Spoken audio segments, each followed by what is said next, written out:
Click subscribe to get daily Manchester United content from Passionate Reds, only on All for United.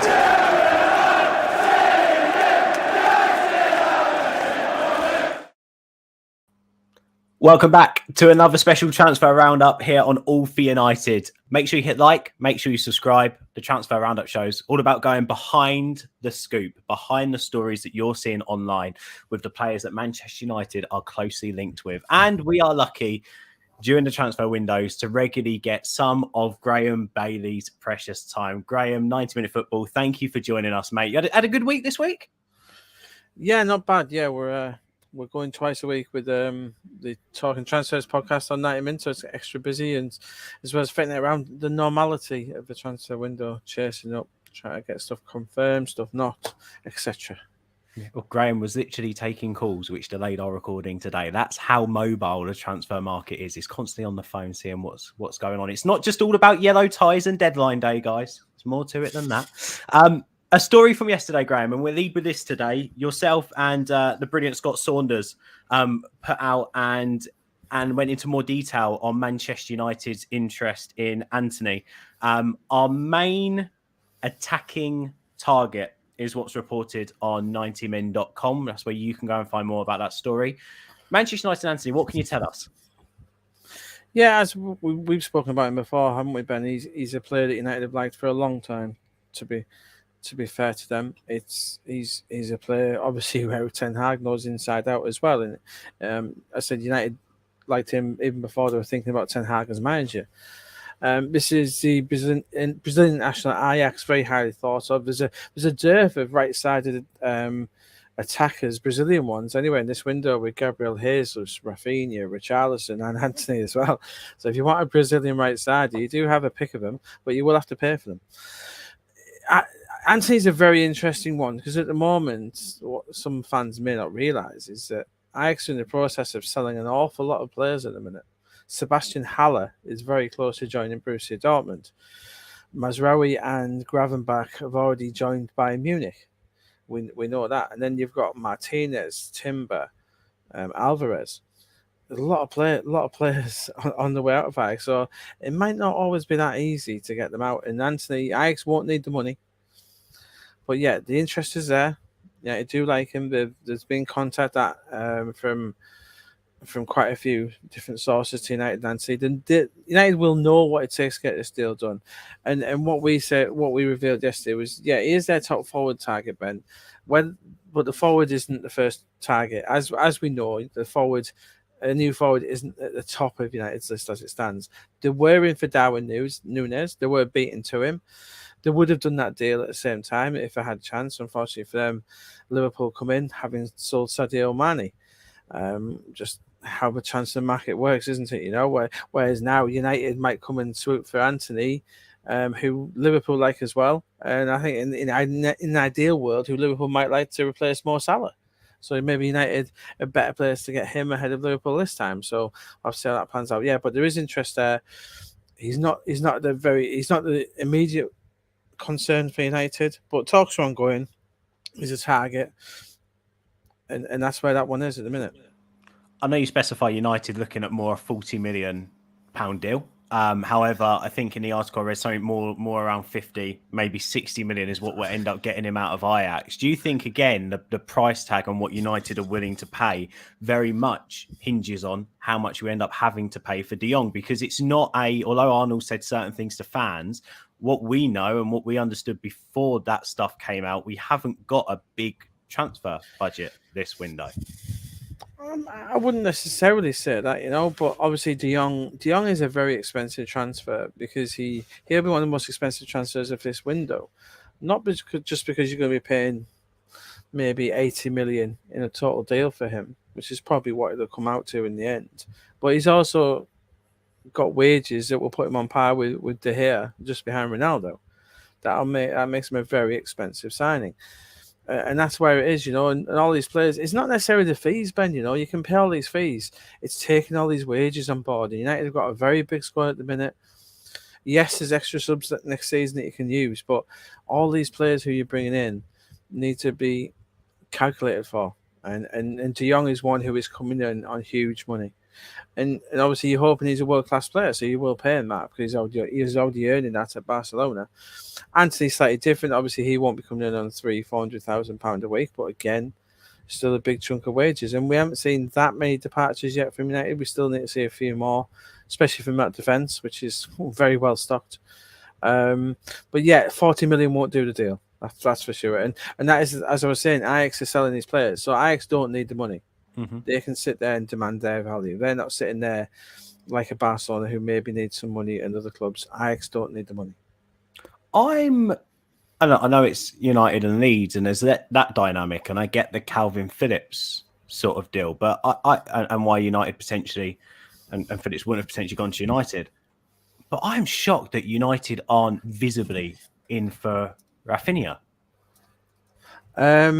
Yeah, not from what I'm hearing. Obviously, we did a Raphinha piece this morning actually, where his preference remains Barcelona. I think they may have asked, but yeah, there is that Leeds thing where Raphinha, he obviously doesn't get as much as Calvin Phillips, but I don't see him doing that sort of move. And there is still what you see, Graeme. Who's better? Who do you think's better, Raphinha or Antony? I mean, what's the biggest gamble? We've seen Raphinha light up the Premier League at times. I mean, again, I still think he's a player that struggles with consistencies, but with being consistent, but still a great player. I like Raphinha. I like Raphinha a lot. At this moment in time, he is a better player. I think Antony's got a bigger ceiling. I think he could be world class. Raphinha, I don't think will be. Don't get me wrong, Brazilian national, outstanding player. If you pay 50 million for him, you won't be let down by that. Antony is one of these players who, yeah, you could be talking 150 million. You could be talking like the Eden Hazard territory. That's what you're getting with Antony. You're hoping to get that world star. Yeah, I'm having a look now because I actually can't remember how old he is. How old is Antony? He's not that old. Is he 22, 23? Yeah, 22. It is that fascinating, that Brazilian squad as well for the World Cup. It's a fascinating battle going on there. Richarlison, Jesus, Antony is in there, Raphinha. And then you've got Rodrigo as well, and then Vinicius on the other side. They've got a dearth of attacking talent, Brazil. Not many number 9s, it has to be said. So, but it's an interesting prospect they've got there. But yeah, Antony, yeah, it's an interesting point you make, Ben, and I would say, yeah, that's why. And plus, Ten Hag knows Antony better, so that's why I go for Antony over Raphinha at this point, because your manager knows him. Yeah, I mean, it's a nice sounding front three when you look at it on paper. Antony, Ronaldo, and well, you're looking at Sancho, aren't you, out on that left wing, and you've got two natural wide players there as well, which is nice. Yeah, and there's that Rashford thing, which I think we spoke about before, where we may see him play more centrally. So that's maybe why someone like Antony can play right and left. Maybe why you look at someone like that, because then you've got Rashford, who is more central. I think what I like as well about the idea of going for a wide player instead of maybe a centre forward is, I believe at the moment our wide options, you've always got 2 out of the 3 forwards looking to do something very selfish, whether that's have a shot on goal, create something for themselves, go to take a player on when potentially they don't need to. Whereas with a Sancho and Antony in a side, you've got better passes, you've got better creative players to actually set up Ronaldo and help create chances for Ronaldo, which at his stage of his career and where he's at as a number 9, that's what he needs around him. And he has to be that focal point. He has to do less work. He needs the players around him to do more work. And I think that's one thing that's come out, isn't it, a bit in the media recently, that Ten Hag, which will move us on nicely to Eriksen, is looking for more creative passers, more players who can play on the ball. And it looks like I don't know. Have we put in an offer to Eriksen? Is that confirmed? Is that true? Yeah, he's got a contract offer on the table. He is from a few clubs. He hasn't decided where he's going yet. Brentford haven't given up on him yet. There isn't a definitive answer to that yet, as in terms of where he wants to go. I get the feeling he won't leave London, if I'm being honest. Will that be enough for him to reject Manchester United? It's hard to say. Spurs obviously have signed Basuma, but that it doesn't necessarily stop them signing him. I think with Conte staying, I thought that he would be heading to Tottenham, I must admit, but I can firmly say that Brentford have not given up on getting him. And for a free transfer, he was spectacular last end of the season. I don't think this is as exciting as some fans think it is, Ben. But he is at the top of his game again, this boy, and he'd be a sensational pickup. I think he'd be a wonderful pickup for United. De Jong, Van der Beek, Eriksen in there. I think It'd be a pretty sensational signing if you could get him, but I think it's pointing towards you not getting him as it stands. I mean, Sean Walsh, one of your colleagues, put a piece up on 90 Minute Football the other day, saying that he might have told Brentford that he was potentially leaving, but that's forced them to come back with a new contract. Thomas Frank has obviously got involved. He's got a great relationship with him. I mean, we know Ten Hag has got a great relationship with him, but I think what was quite telling within this is obviously he's a player United can go and get. However, he isn't a priority, nor is he a priority for Spurs. So could it be that love from Brentford that sort of pushes it over the line? And also, as you say, geographically, that's a massive factor, right? He does really want to stay in London. So unless United come through with a potentially an offer that he can't say no to, it's going to be a difficult one to pull off, I think. Although part of me is convinced that out of all the players we're linked with at the moment, if I've got to pick a first signing, I think he's probably one of the easiest maybe to get over the line to start off with, especially in for pre-season training next week. Yeah, I don't think he'll be quite in for pre-season yet, but yeah, it's a really interesting one, and this whole United thing is interesting. Talk about with Scott quite regularly. We don't actually know the formation system he's going to play yet, which I did wonder if he's going to tinker with a 3, which is why we see the Timber and Martinez linked so often, and Paul Torres who will come to shortly, I guess. He wants defenders in, and it's going to be interesting to see what sort of midfield he comes up with. He does have this hard-working sort of attacking philosophy that he sort of installs, and he installed at Ajax, and he believes very much in young players as well, but he's also knows the importance of experience. But the one thing that I think not many people talk about with Ten Hag is he is actually quite a pragmatic manager. His style doesn't necessarily change, but he can change up formation, and he can have a look at the opposite team and go, well, actually, I need to play this certain way against City, this certain way against Liverpool, but then against Brentford, for example, I know we can play this way against them. And I think many people miss that with Erik Ten Hag, that he can switch between, but overall, he wants to have players that suit his certain philosophy in the way that football should be played, but that doesn't necessarily then be restricted to a formation. So that's quite exciting. That is quite exciting, because it means that we're looking at the identity of a player and not actually, oh, we need a right-sided centre-back to slot into this back four. Like, it's quite flexible, I think, because of the way that Ten Hag looks for players. I landed in your inbox this week, Graeme. I don't regularly do this, do I, to my credit? And tried to get some information from you on Hoffenheim's fullback, David Raum, which you then went away and you managed to bring some answers to us, which are very interesting. United are putting the feelers out to players, aren't they, at the moment? And he is one of them. Yeah, it happens a lot. I think United, he's probably looking for 4 or 5, and the fullback department is clearly one he needs to look at. Luke Shaw isn't going anywhere. Does he have a big future under Ten Hag? We don't know yet. We don't know how he's going to start. Obviously, he didn't finish last season particularly well. Because Alex Tellers came in as well, who again we don't think has got a long-term future. It's interesting. Ram's a very good player, and at the price, I suspect that's why a lot of teams interested in being peaked, because you can get a German international for £30 million at the moment, and a very good one at that.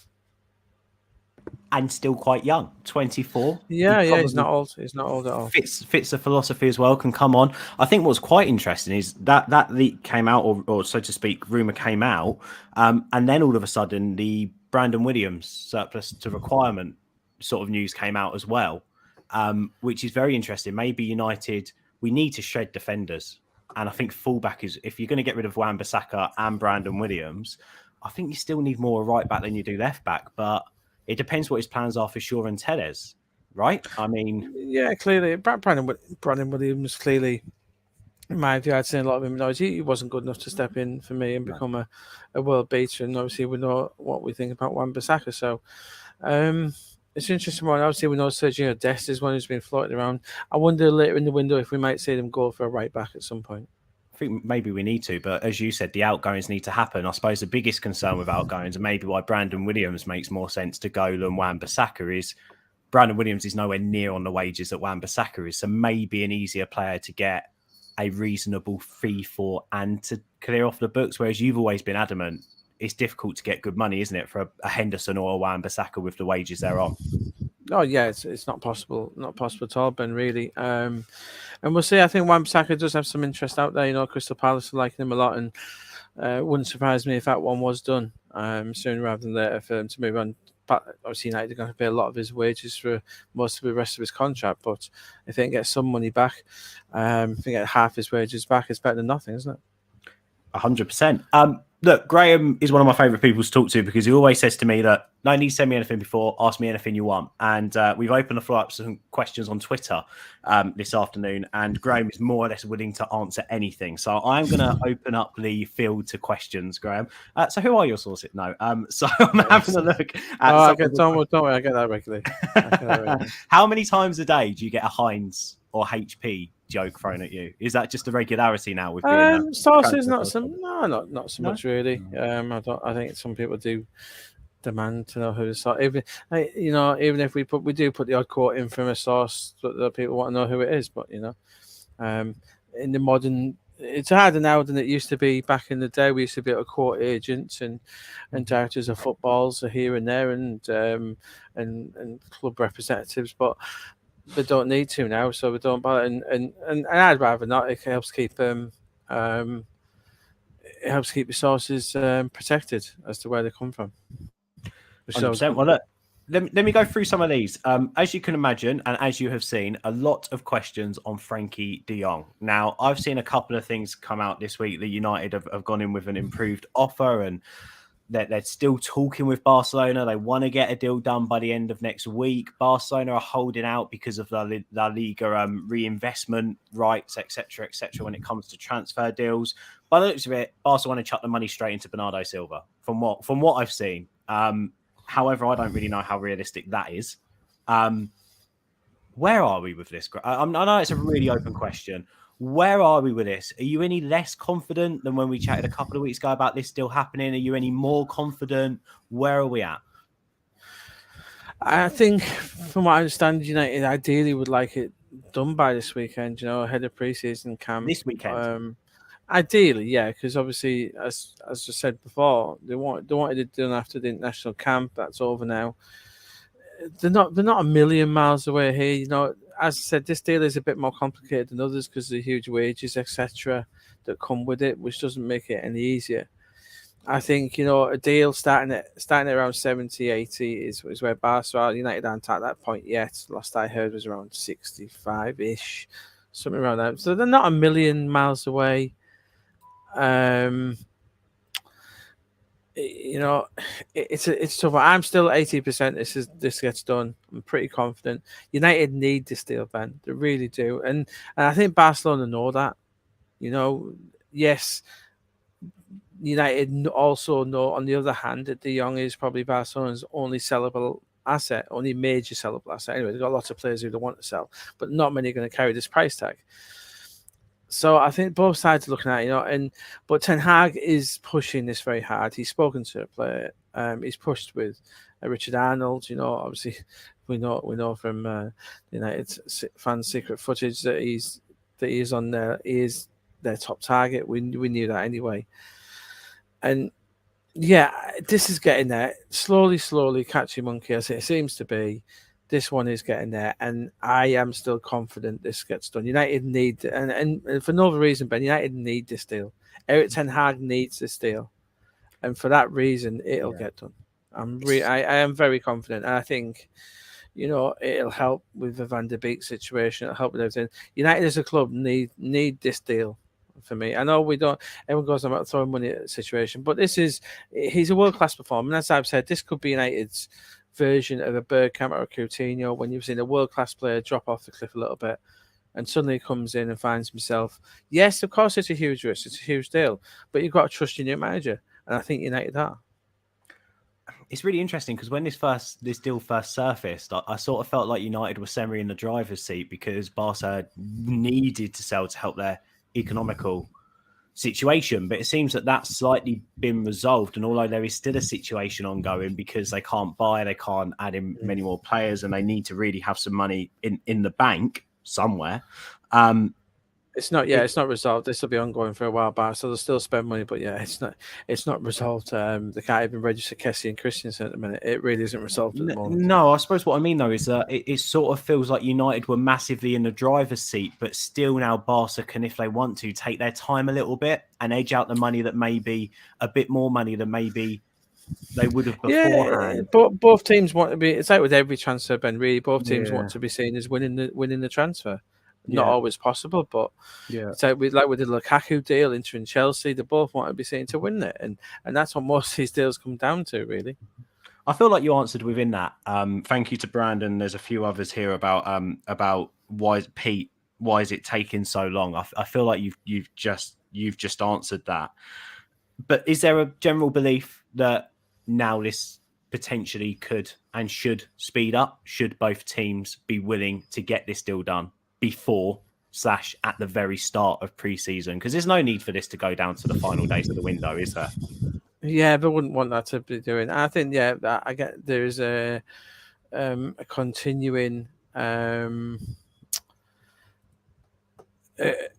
a continuing belief that this will happen, and it will. It's just and obviously, but they don't. Barca won't want De Jong particularly to be back in training with them if they know he's going. And United want a new signing back in, so there's a joint ambition to get this done as soon as possible, and that is true. Hello to Paul Fairley, who's asked, how close is Henderson to joining Forest, and any clarity on the to buy clause? It's very close. The two deals are coming in. The clause-wise, it's not the fee, Ben. It's the wages. They can pay for Dean Henderson. Can they pay for Dean Henderson on over $100,000 a week? Would they want to? That's the issue with Dean Henderson. You gave him a huge contract, which not many other clubs in the Premier League, well, not many other clubs in the world would have. And that's not to say Forest couldn't afford it. If they stay in the Premier League, it's a possibility, isn't it, for next year? But yeah, it's with Henderson's wages, and I think United at the moment, until that new De Gea deal gets signed, why would you give Henderson away? He's a good fallback option. So I think in the next 6 months we will see De Gea sign that new deal, and if Forest stay up, Henderson will probably stay there. But there's a couple of ifs and buts there. But Henderson will be going to Forest as we stand. That deal is nearly done. In terms of the buy, it's not a big deal for me personally. I don't think it's a huge issue because Henderson, he's still got quite a few years left on that as well. But that's the issue. It's not as simple as saying we'll give him that, because it does come with a huge wage packet. Yeah, 100%. And on goalkeepers, you put out some news about Middlesbrough earlier on that they're looking at Tom Heaton, who very interestingly, I was expecting when Henderson goes just to slot in as United's number 2, but there's also rumours about Watford's number 2 coming in for $4 million, which is just baffling. So what is this? Does he want first team football again? What is the deal with that? Because I thought he was doing his coaching badges and was settled at just dropping in at United when and where. Well, it's not the only United Middlesbrough news, Ben, because obviously Middlesbrough have been successful in poaching Alan Fettis away from the academy, which a lot of teams have failed to do. I'm told in recent years. So Middlesbrough managed to get Alan Fettis as their goalkeeping coach. And so it wouldn't surprise me if Tom Heaton was suddenly at the front of the queue. Obviously a player who Alan will have known and worked with in recent years. Alan Fettis, very highly rated. And so, Tom Heaton's, he's one of a few. We've signed a young lad from Northampton. We're getting rid of the other 2 keepers. And we want an experienced number 1. So another former United man, Ben Foster, is an option. And Tom Heaton is one of those, along with Carl Darlow, who they're talking to. And I think they're all very experienced, be very good in the Championship. And Tom Heaton is one of those who is on Chris Wilder's radar. It's really interesting because if that is the case, United have Sam Johnson, who United were linked to in January, gone to Palace, hasn't he? He's gone there for first team football. Yeah, I know Johnston, Tottenham, and United both made him offers, but they couldn't guarantee him even cup football really. So that was the reason he's gone elsewhere. But then if Heaton goes, we're going to have to bring in a keeper. I think you will. Obviously, his backman, he's not a bad player. There's a lot of keepers out there. You want 3 or 4 sometimes. So I think there's plenty of options out there. for United to look Hopefully, at a as well. keeper who's good at holding up the subs board, because Lee Grant used to do a great job of that.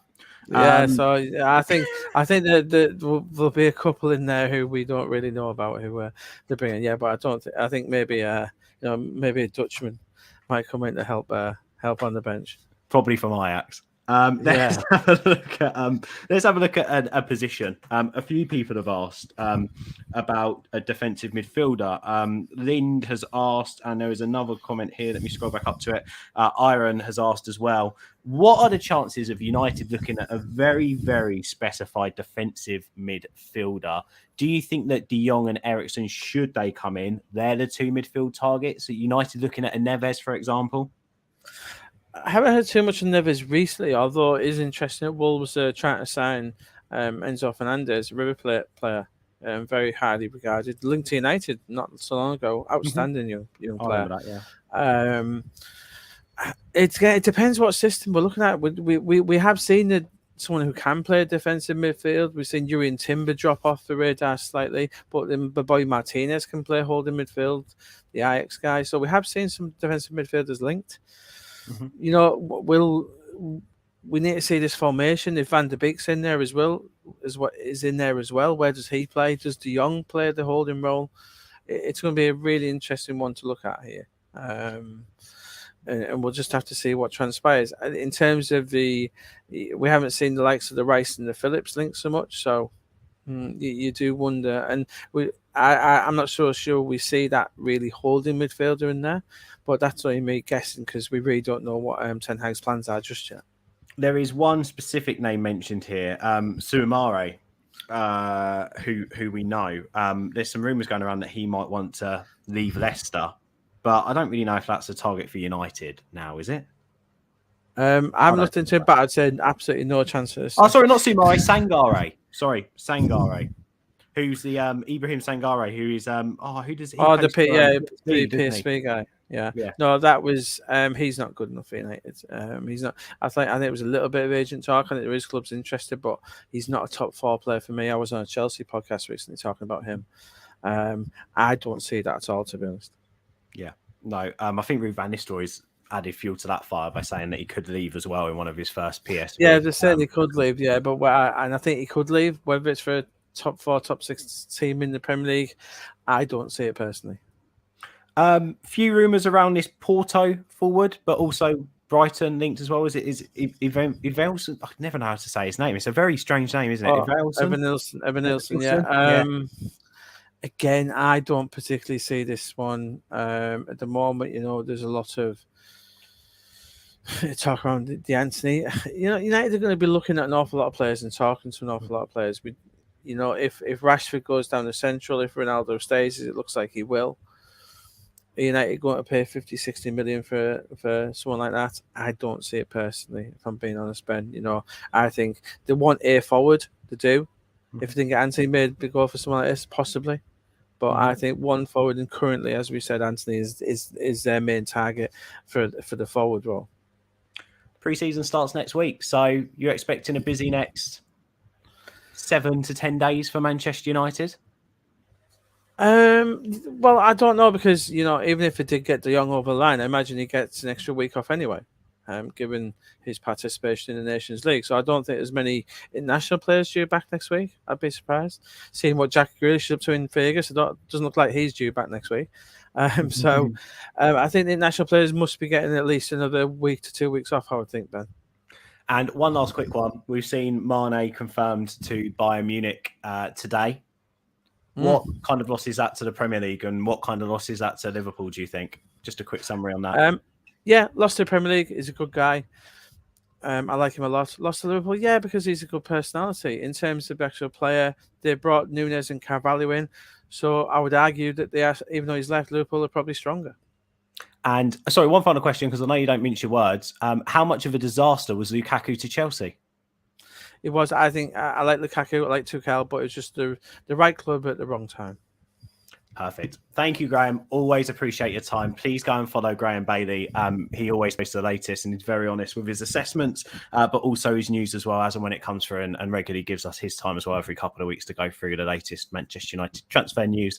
Keep it locked. We've got a few more shows coming over the next week, and of course the start of the pre-season as well. Loads to come, plus a very special fan channel forum happening on Sunday where you can get your questions into some of the biggest, I suppose, content creators on some of the biggest fan channels as well.